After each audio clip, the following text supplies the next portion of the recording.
Do you ever catch yourself saying, English is just crazy? Maybe your students come across a tricky word and you tell them, you just have to memorize that one, or this is the part you have to know by heart. But deep down, you know it's still confusing. Here's the truth. English isn't random. It's a wonderfully complex system, and once you understand how that system works, through sound, structure, and meaning, everything changes. That's what Sarah, Paul, and I teach inside Mastering Morphology. This isn't another curriculum. It's deep teacher knowledge inside a practical, comprehensive course that finally shows you how words really work. No more exceptions, no more gimmicks or patching holes with memorization or phonics alone. It's time to go beyond sound it out and give your students the framework they need to truly understand words. So if you're ready to stop guessing and start teaching with confidence, join us inside Mastering Morphology. Enrollment is open now, so we invite you to click the link in the show notes to get started. You're listening to episode 70 of Literacy in Color. Today on Literacy in Color, I am honored to welcome Hilderbrand Pelzer III, an incredible educational leader, national speaker, and author of Unlocking Potential, Organizing a School Inside a Prison. Hilderbrand is widely known as the principal who lifted up one of the largest jail systems in the United States through education. And his work has fundamentally shaped the way educators understand the relationship between literacy, justice, and opportunity. With over 3 decades of experience in public education, Hilderbrand has led in juvenile corrections, traditional public schools, district leadership roles, and notably within the Philadelphia prison system, the 5th largest urban county jail system in the country. He has dedicated his life to ensuring that every student, including those most marginalized, has access to high-quality education. His leadership centers on literacy as a human right and a pathway to freedom, and his message has inspired educators nationwide. I first had the pleasure of hearing Hilderbrand speak as the keynote at the Reading League conference, and I was so profoundly moved by his reminder that the school-to-prison pipeline runs right through reading classrooms. And when we teach reading, we're not just teaching words, we're promoting freedom. His unwavering belief in the transformative power of literacy has stayed with me ever since, and I'm thrilled to bring his voice, his stories, and his message to the show today. Welcome to the Literacy in Color podcast. I'm your host, Michelle Sullivan, a science of reading advocate with over a decade of experience as a reading interventionist and literacy coach. I'm passionate about making evidence-based instruction both effective and engaging. If you're interested in captivating our learners on reading fluently and understanding language, or as I like to call it, keeping it colorful, then you've found the right place.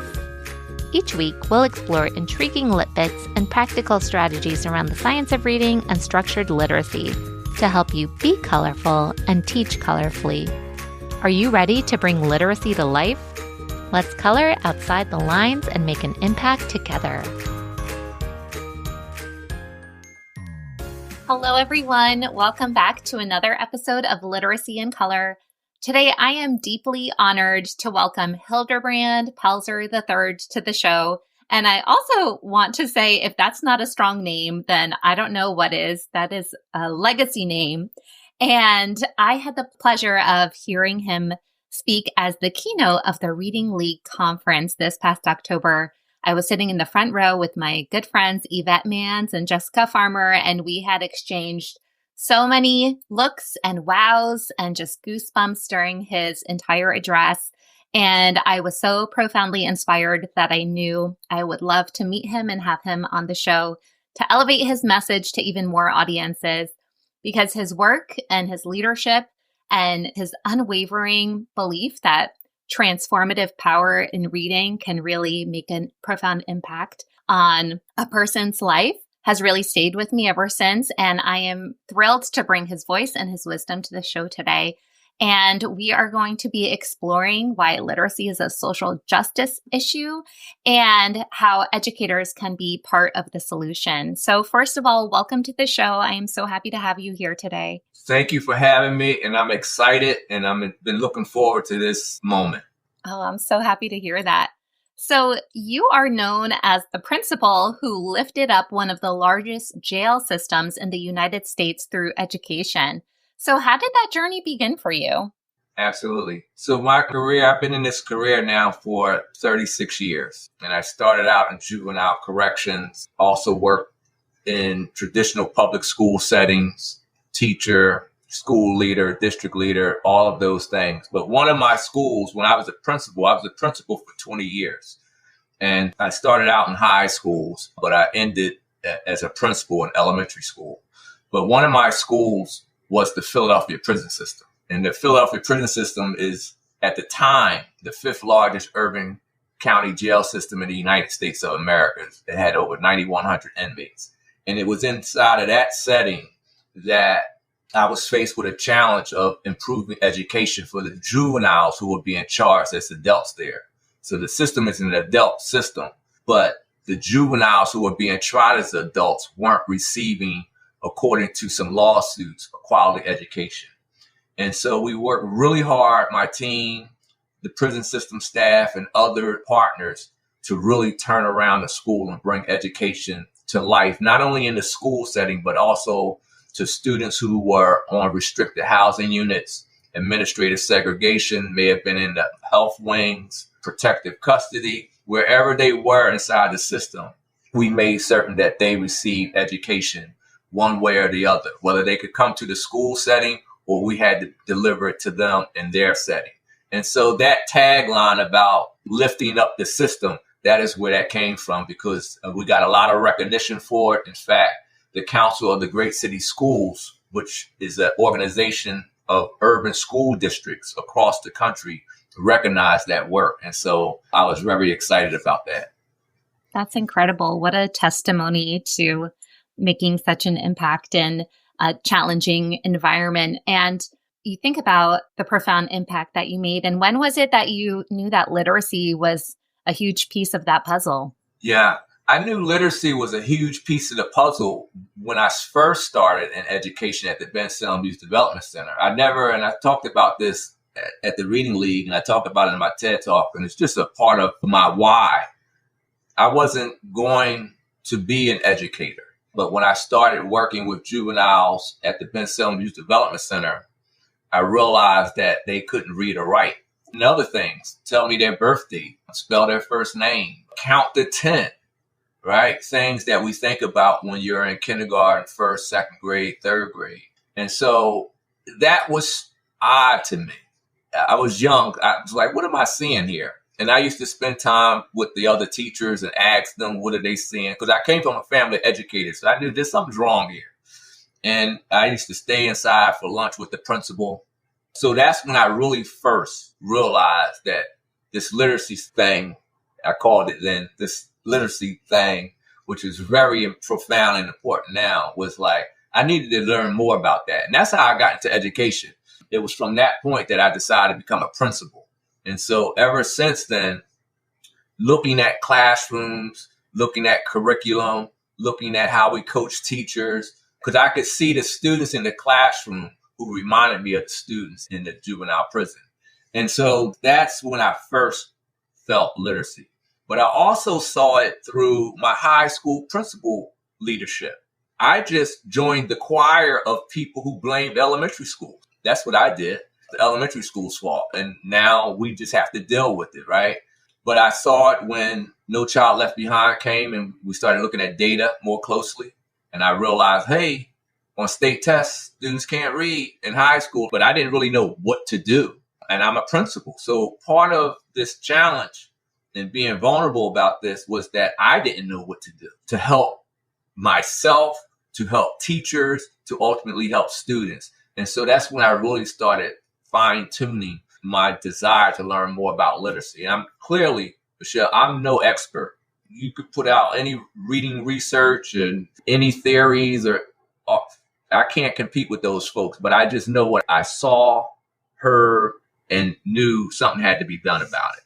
Yeah. And so much about leadership. It's not even necessarily that you have to be the most knowledgeable, but you have to know the ingredients to move that ship in the right direction. And for you to acknowledge the pieces of what you needed to provide to your staffing and everything, that's where the impact happens. Yes, that's where the impact happened. As a high school principal, I had a large high school. My other school was a school where students were returning who had dropped out. I had a school inside the Philadelphia prison system. I also had a school for students who were permanently expelled in my high school career years. And then I had an elementary school. So my first half was high school, second half elementary. But in each of those high school settings, the theme was reading. The theme was literacy. But again, I was part of that choir. It's the elementary schools, that's their fault.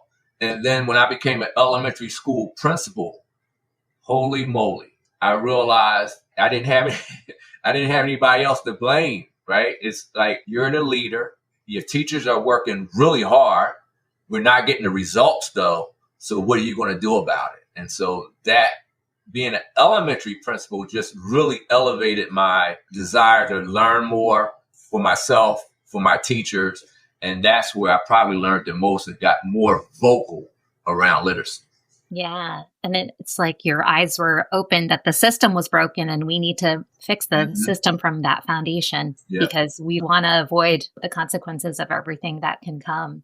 And thinking about your experiences, you were principal in so many different arenas. What did day one in the correctional facility feel like? How was that different than your other experiences as a principal elsewhere? Yeah. So the correctional facility is a scary place. It's scary when you don't know, right? But once you start working there, you find out it's a community. So initially it was like, I was used to the juvenile setting, plus I was younger. But then I went into traditional public school, and then I went back to the Philadelphia prison system, was the correctional facility. Let me just be level set. The students who were juveniles being tried as adults were still required to receive an education from the local school district. So the school district still had a part of that. But going into an adult setting was like, okay, wait a minute. This is a different ball game.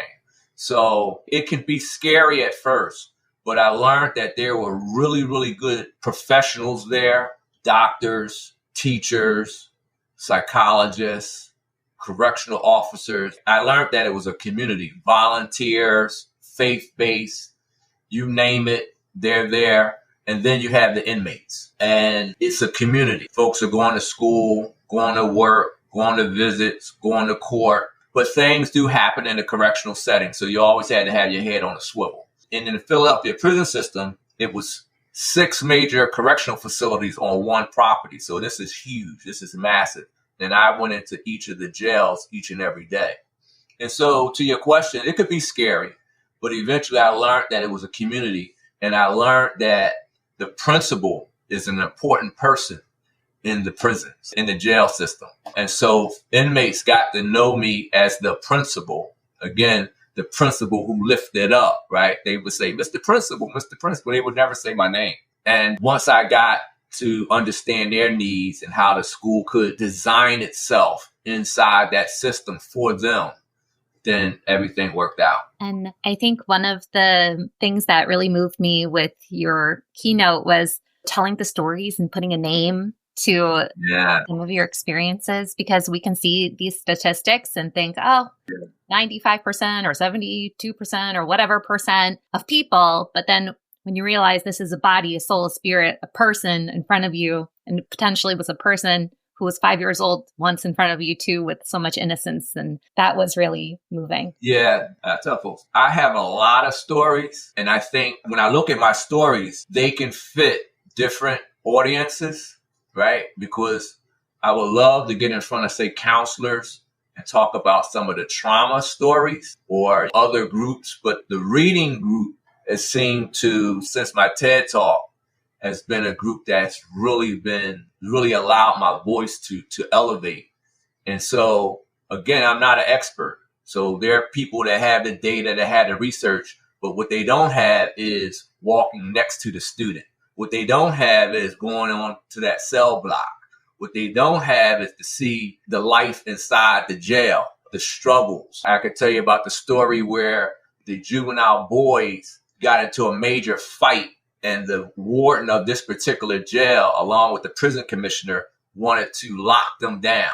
And they did lock them down so it would disrupt school. And they asked me to say some words. And my words were basically that the kids needed school. I understand what they did. It was against prison rules, but taking school away from them was the rehabilitation. And so if you would allow and trust me that with additional security, this would not happen again, don't lock them down, because they were going to be locked down, the whole unit. That was the moment I knew I had influence, and they reversed their decision. The kids came back to school. But I have a lot of stories about any type of situation I realized and I learned it and faced it inside a correctional setting. And that's a powerful one too, because a lot of times, like you said, literacy issues are behavior issues in disguise. Mm-hmm. And so what advice do you have for teachers or even leaders to shift their perspectives from trying to manage these behaviors to really uncovering, like, this is a literacy issue at hand? Mm-hmm. One, not to be afraid of it. So I've seen teachers over the years who quit the profession because of behaviors, not being patient. The principal is saying, listen, we're going to support you. We're going to do, but once the principal leaves the room, right, it's like you're there, right? So not to be afraid of it, really to know that the data is telling you these are the skills that they're deficient in. And if we address them, things will change. But not only address those skills that the kids are deficient in, but how the teacher may be struggling with teaching that. So how is the principal coaching? How is the school leadership team supporting, giving feedback, developing that person? So it's like two things are happening. Kids are struggling with reading, teachers are struggling. So it's like that leader has to understand this can go left for you. That kid can whack out, that teacher can quit. And I'm just talking about one teacher. It could be multiple teachers on your staff. But how do you make certain that you support those teachers in those moments to see frustration and to see that that behavior may be linked to reading? Now, if the behavior is linked to some other things, you have some other specialized supports for that. ESOL supports, specialized services support, special education, right? But you have to help that teacher get through those tough moments. Definitely. And then when we think about the statistics around literacy and incarceration, what are some of the realities that kind of hit the hardest? The biggest one is the 85% of illiterate students interfacing with the juvenile justice system. I hear people talk about the 85%. That's everywhere. Like, that's not Hilderbrand's data. That's everywhere. But what people don't do, and I try to do when I speak, is connect it to something. So at the Reading League, I connected it to, you could fill up Soldier Stadium. You know, this is like a lot. Like that 85%, it's like 750,000 students are interfacing with the juvenile justice system one way or the other. Whether they spend a day, whether they just get arrested, whether they actually go to court, whether they actually get it. That's a lot of people, 750,000. And so 85% is like 632,000 kids every year, boys and girls, mostly boys, mostly Black and Latino boys, every year incarcerated in the juvenile justice system who cannot read. And so trying to help cities, school districts, the Reading League, anyone else connect that to something that they can tangibly see or touch is what I try to do. Because what I'm trying to do is get people to act and not just throw out these numbers. Oh, 85%. I mean, you can throw out numbers around fourth grade reading or third grade reading, but to really walk away with, oh my goodness, we need to do something about this, is what I try to do. Yeah. And you think about these numbers and it can be easy to think our statistics aren't so good. We'll try harder next time and maybe not see an impact. It's almost like you have to shake the person. Like, look at the potential that can be faced in these people's lives. This is someone's future. And it's not just about test scores. It's about the whole trajectory of the rest of their lives. The rest of their lives. The other thing is when we talk about the school to prison pipeline, Again, I'm not an expert, but I can talk about the prison side and the school to prison pipeline. Like people talk about school to prison pipeline, and then we just leave it alone. Like, oh, they did this, they did that. They're going to be on school to prison pipeline, right? But it's like, there's really a prison side of that. And not enough folks have seen that. I've always advocated that. And I did this in my TED talk and with some universities, small conversations around training teachers inside of correctional settings, right? Like their student teaching. I think that more student teaching should be done in the correctional setting, the juvenile setting. So you can really see the reading challenges up front versus getting this student teacher training, maybe universities that partner with certain school districts. So you know you're going to get your student teaching training at this location or this district or this classroom or this school. But then you get your degree and you get assigned to a school that's struggling and you weren't exposed to some real struggles. Juvenile inmates can show you some real struggles with reading and other things, right? That allows you to have some grit. Like I said, I got a lot of stories that some of them are like, whoa, that's scary. But having that grit. So when I lead schools, I'm going in classrooms also with that perspective. So yeah, it's a prison side of the school to prison pipeline as well. Yeah. And one of the things that you said, gosh, this needs to be like a poster on everyone's office, but the school to prison pipeline runs right through reading classrooms. And that really hits home. That's really powerful. And, you know, you've seen firsthand what happens when students slip through the cracks. Yeah. So what kinds of things are at risk when we're not equipping students from the get-go with these strong literacy foundations? Yeah. So the school to prison pipeline, and I'm always appreciative and amazed when I say things and then people send me something and say, hey, this is the quote you said, right? And I really mean the school to prison pipeline runs through reading classrooms. And what I'm trying to say is there are a lot of perspectives on the school to prison pipeline based on where you see it. So a lot of people come from the perspective of discipline, police in schools, crime, violence in neighborhoods, school to prison pipeline. And that's a perspective too. I'm saying that behavior, more than likely, from what I've seen in the juvenile settings and in the prison system settings, and in my own mistakes, I talked about the high school student who I used to put out. I used to look at it as a behavior thing until I saw him in jail, right? It's like I'm trying to shift that narrative to say, listen, it's school. Let's help them reduce some of the frustration around reading and learning that ultimately, when they don't feel that they're getting what they need, they fall out of love with school. And once I fall out of love with school, I'm going to find some other things to do, which may be some negative things. It could be, maybe I'll try to be a parent. Maybe I'll go rob you. Maybe I just stop going to school and smoke marijuana. Maybe I'll try to get a job. Maybe I'll get fired from the job, right? So it's like, let's help them early.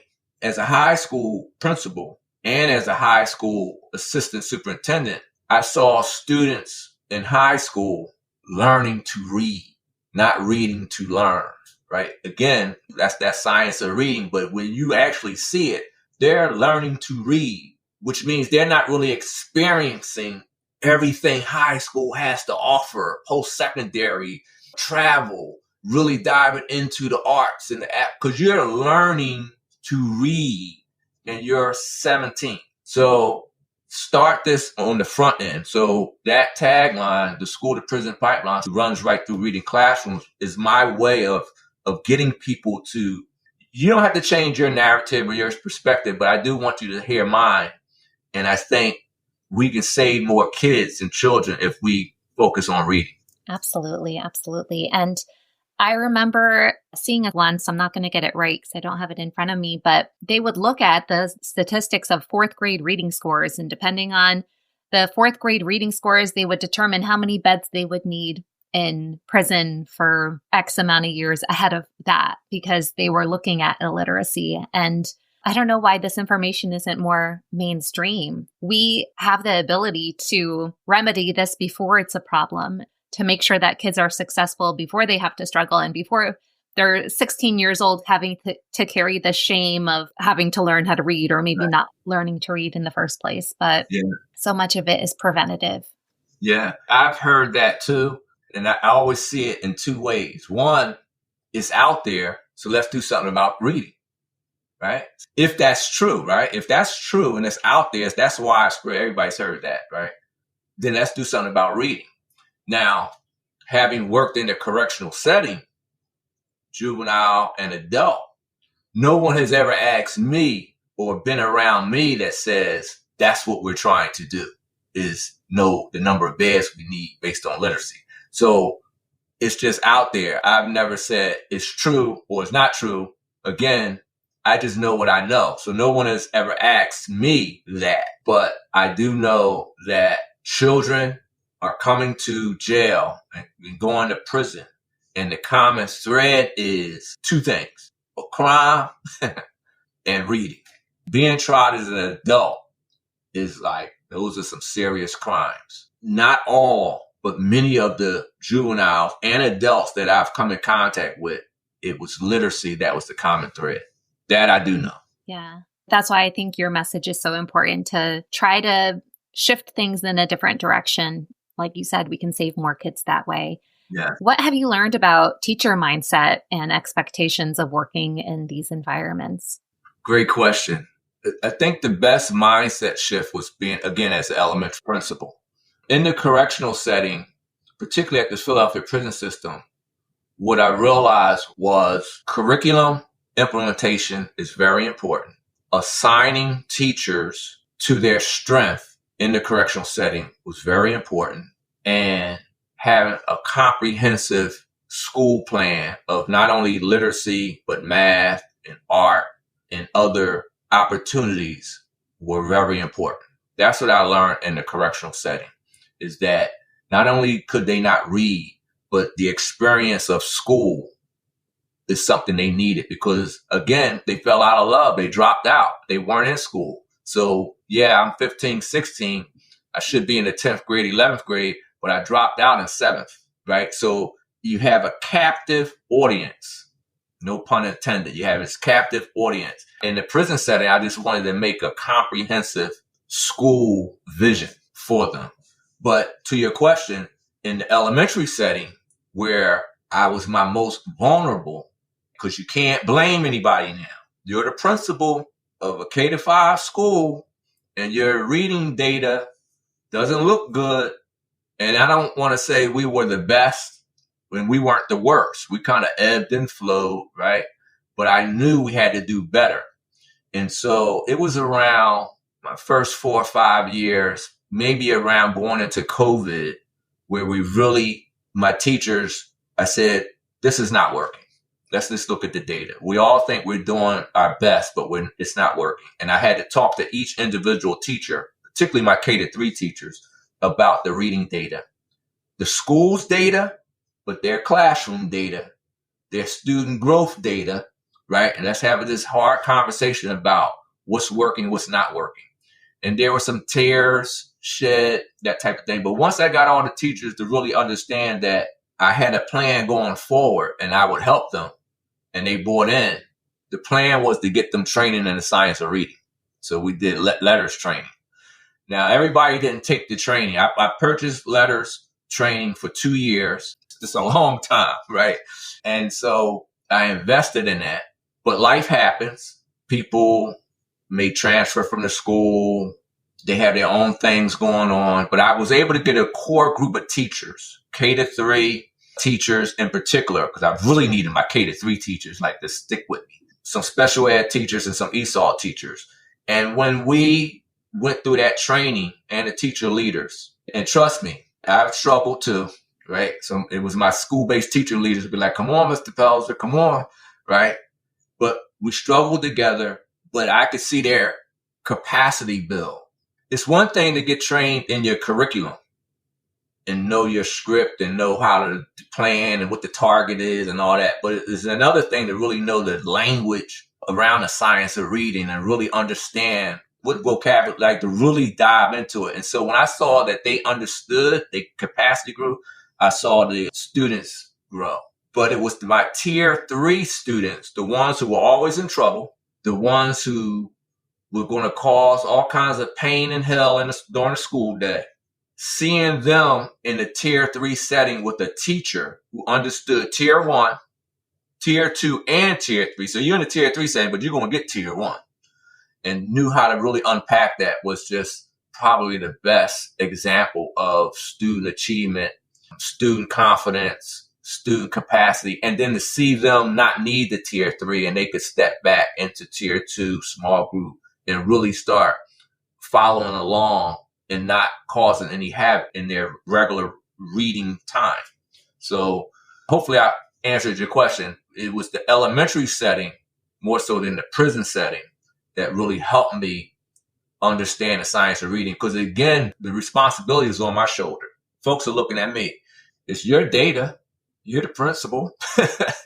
What you going to do about it?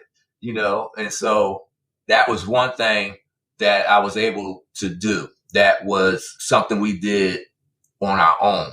We got the district to support that because I had to use district funds to get that training, but it wasn't a district-wide thing. Bringing that to my teachers was powerful.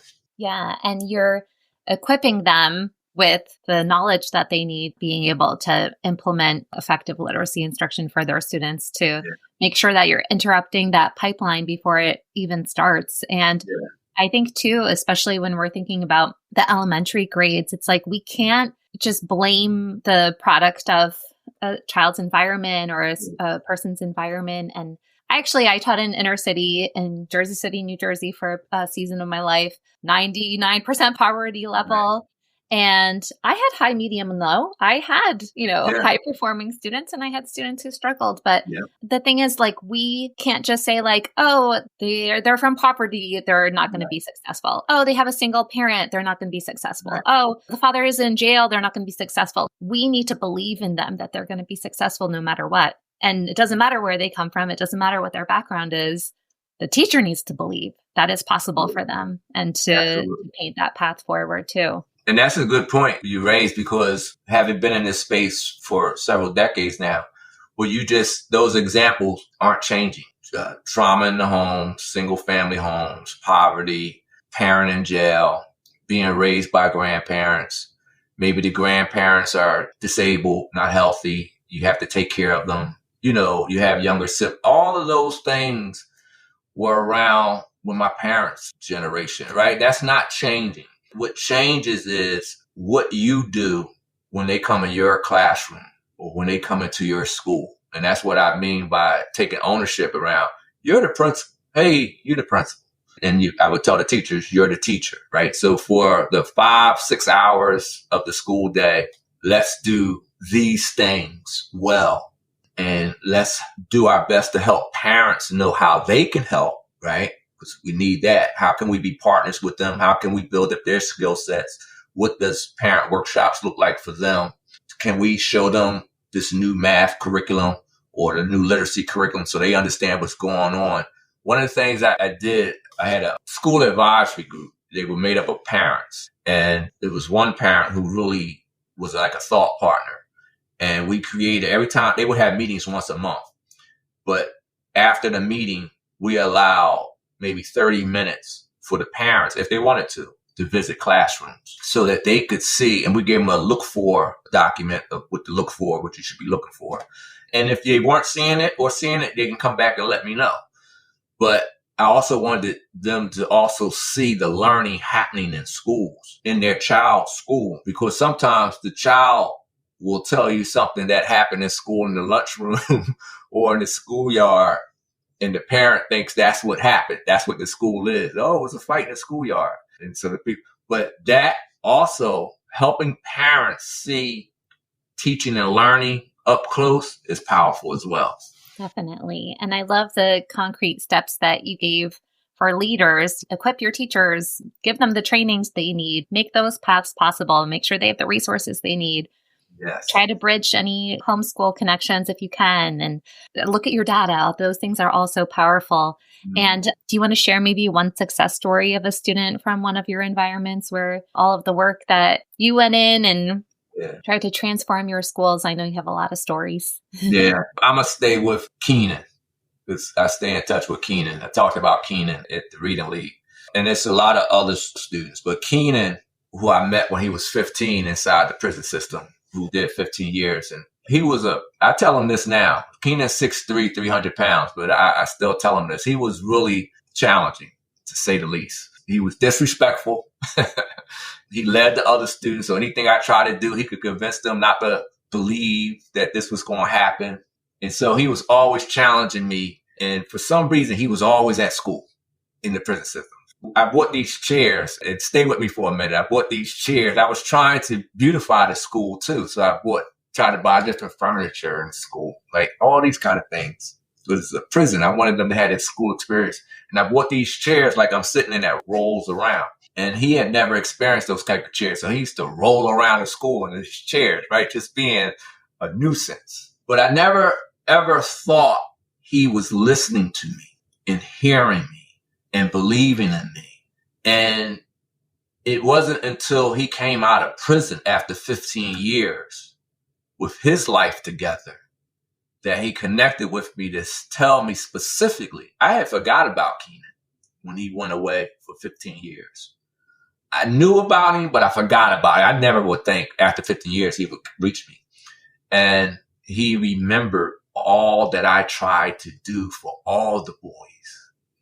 And it didn't connect with him until he went to prison for 15 years. And he realized the only way you're going to navigate prison is through learning and staying away from the nonsense. And that's all I was trying to do at the Philadelphia prison system. So again, when you asked the first question about lift it up, I was just trying to make education what I was skillful at, making it come to life. And he is the one person who validates that I made it come to life. And it was something he could hold on to. Keenan now he does a lot of reentry work, a lot of juvenile justice work, a lot of speaking work, and a lot of those things. So, but he is the one student that makes me know that education is power. Yeah. Keenan Hudson is his name. When you told his story at the Reading League, I had the chills. I was crying, actually, because it was so moving. So here's to you, Keenan. He was really 6'3", 15 years old, 300 pounds. And you've seen me in person. So, and I probably was lighter in terms of weight than now. So he was always like, oh my goodness, I got to deal with this. This is, but yeah, Keenan Hudson, that's my main man. I really, really appreciate how he's turned out. Yeah. And it's nice to think about sometimes when you don't see the fruits of your labor in that very moment, you planted a seed and years down the line, you did make an influence. And that's for all teachers listening too. Absolutely. So. Absolutely. And there are others, Michelle, there are others I see along the life's journey, whether they're from the other high schools that are doing well, or parents, former students who are parents whose their children were my students, right? And they tell their child, that was my principal, so there's a lot of great stories. Yeah, I love that.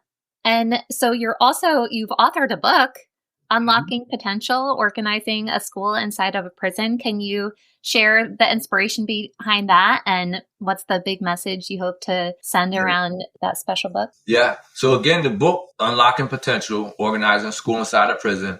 I wrote the book for many reasons at the time. I thought some of those reasons, now that I'm out here speaking, I see the book has a lot of different meaning to people. But at the time, I wanted to highlight an angle of education, public education, that was often neglected. And that was incarceration, correctional education, or some people call it juvenile justice education. And so I wanted to help my peers and colleagues and others who you can go through education and retire and never have the experience of correctional education. And so I wanted to just highlight that experience. That was the first. Two, I wanted to show, I have several chapters in the book that speak specifically to what we did to help change that environment. And then three, the book has been out for a while. It was almost like a leadership story. And then the last chapter of the book is trying to connect the understanding that what you do as a teacher in a correctional setting is no different than what you expect to do in a non-correctional setting. know your curriculum, be committed, be firm, teach children, all of those kind of things in that last chapter is to let folks know that there are some things you can learn from correctional education setting. And so that's why I wrote the book. Then when I go out to speak and I hear about people that read the book, or they'll say, I got your book, or I have your book, or can you sign the book? They all take a piece from it that maybe something they're dealing with that I talked about in the book. I talk about some other students in the book. I talk about the death row inmate in the book, but the book is Unlocking Potential, Organizing School Inside of Prison. And if you want to learn something about the correctional setting, that book is it. Yeah, and we'll definitely link that in the show notes. I think it's a must read for educators when you really think about the weight of the world on the work that we do too. So what gives you hope for the future when it comes to literacy and all the work that you do and trying to make an impact here? What gives me hope really is up and coming teachers and up and coming principals. I mean, there are some dynamic up and coming teachers and principals. And just the reach of the work of the science of reading, or just reading and literacy, the reach, like things that you're doing, things that many of the people I came in contact with at the Reading League and other places I go, I think it is making an impact. I hear teachers wanting to learn about the science of reading. I hear teachers wanting to understand data. I hear principals focusing on instruction and wanting to be an instructional leader, even though other things may happen in the school day, but like how to prioritize. And so I've been in this business a long time.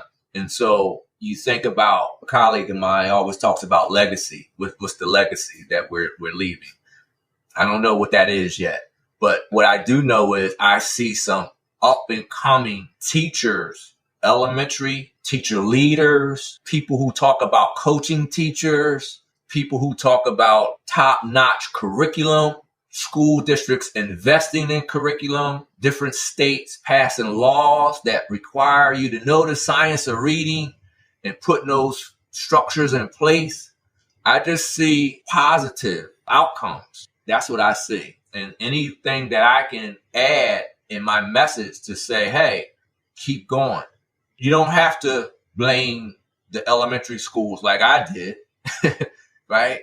Because there are elementary schools that are kicking it out, right? Just keep this thing going. There are high school students who are still struggling. So high school principals, think about those systems and structures within that day that you can help those students and what that looks like. But if we keep moving forward, I think it's going to be only positive outcomes going forward. So to your question, I see some up and coming great teachers and some up and coming great school leaders. Definitely. I agree. I'm hopeful too. I feel like things are gaining momentum and we're moving in the right direction. Yeah. Got to just make sure we hit as many kids as we can. Absolutely. And then we'll close out with you've shared so many nuggets of wisdom, but maybe one more piece of advice. What's one belief or action step that you think that teachers need to walk away with after hearing this message? Don't give up. I had a teacher reach out to me not too long ago, and this is how I'll answer this. And she said, Mr. Pelzer, my kids are struggling with reading, and I don't know what to do.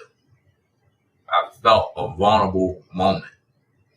And I said to her, you committed to this. You're in this now. Don't give up. I said, be real about what you don't know and what you need help in yourself and what your data is saying, and have a conversation, if not with the principal, that school team, instructional team, a colleague, whoever, about what kind of help you need, and make certain that that eventually gets to the principal about how that person should be able to help you. Calling me is good. It's all good. I appreciate it. But I gave her like 2 or 3 steps. One is, what do you need help with? What do your students need help with? And who have you told that you need help with this? And so if teachers can be vulnerable, I think the message here is being vulnerable, not in silence, but ask for help. And principals understand folks need help. Be proactive on that. I think that is what I would leave teachers. Don't struggle in silence. Reading is tough. I mean, that whole process is a process. Kindergartners that maybe didn't go to pre-K, or first graders in some states who didn't go to pre-K or kindergarten, coming into first grade, right? Versus those in the classroom that went to, right? So it's a mesh of challenges, but be vulnerable, ask for help, know what you don't know, and expect your school leader to respond. And if they don't respond, that's a problem. Yeah. That's what I would leave with teachers. Definitely. And teachers are professionals, but by no means do they know how to tackle every situation with every kid in every single day. And sometimes you feel like you have things down pat and you get a new batch of students and things get tough again. So even for leaders to understand, it's okay for teachers to ask for help. It's professional of them to ask for help. It's okay. Yeah. It's not that they're not knowledgeable. It's just that we need some support here. And I think that's what a strong leader will do. Strong leader would do that. And lastly, going into classrooms, right? So principals and school leaders doing those learning walks or observations, giving that feedback. Because it may be that teacher that's not asking for whatever reason, but you see it by visiting classrooms and you're able to give them that feedback or that one-to-one that will be helpful, where they'll read it and be like, oh, okay, let me try, right? So it's a two-way street. So principals you got to go in the classroom. You got to see this. You got to listen to the kids, listen to the teachers. What do you see? What are you hearing? What feedback are you giving? And then how are you going to respond if a number of your teachers are experiencing the same thing? What does the professional learning communities look like? What does the coaching cycles look like? What are the professional developments you're going to bring to the classroom? All of those kind of things. So teachers, don't suffer in silence. Teachers are our most important resource. Yeah, 100%. 100%. Yeah. Well, Hilderbrand, this was such an incredible conversation. I am so grateful for your time and for your stories and your testimony today. And of course, your book is a treasure, Unlocking Potential. For listeners who were also inspired by your message, where can they connect with you further? Yes, you can find me on Blue Sky, Hilderbrand Pelzer III. You can find me on Twitter, or what's now X, HP3 Potential. I'm on Facebook, Instagram, LinkedIn. My website is Hilderbrand Pelzer 3, the number 3, all one word.com. If you just Google Hilderbrand Pelzer III, all of my information will come up, different social media sites. And please reach out to me, message me. Folks message me with questions and different things, and I do my best to respond.